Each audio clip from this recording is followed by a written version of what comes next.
Asantehene akabomu ama enura Akwasidae kase omde hihye so ewo Kumasi Manhyia.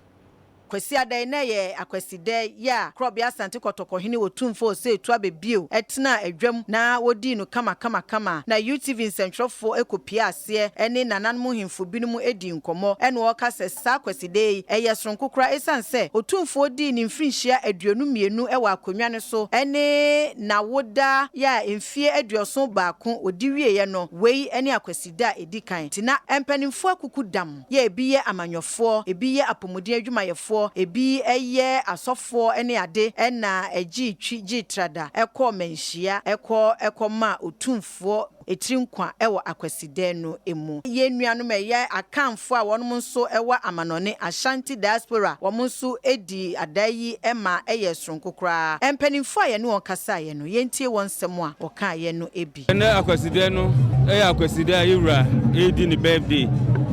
yewura Nyankopon di mfie baako aka no de ho at the same time no so atna konwa no so 22 years na 22 years of his stewardship and no ma watimi aye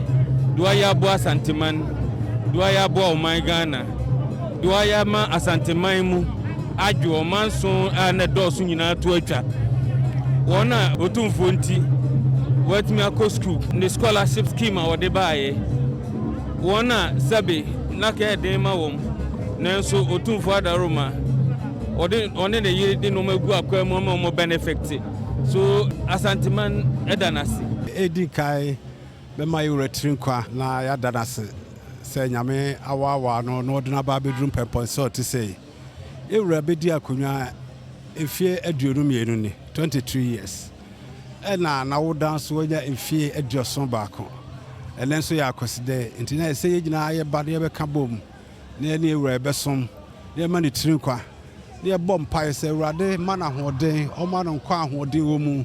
no ma no yokodro honhom menim se nyansa de nyame de abo ne dada ne mom ye sre nkwa hoden wo mu se ewurade be koso hira no. From 2002 engineer Atapoku odi manim de me kohye me na nansa so me na onja me hoda afutuo akwankyere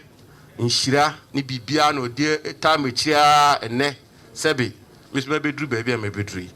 na de so akese so ye esi me kon ketekete so yi na wabo machi dom ye kire me kwan etumefo tinana eno so me dawase me ba be somo na me dawase bebre ye ya enim the contribution Asantehene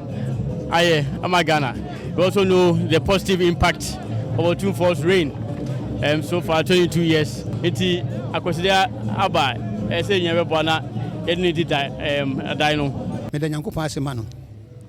se Nyankopon aman afi abeka ni mfie ho na Nyankopon adaroma obetena akonwa isuyi abanwa isuyi kakoko so wadi mfie aduonu mienu Asantehene bedanase Ghana ma bedanase wiasa fa na nyina bedanase ewo ne waya ma Asantehene Ghana man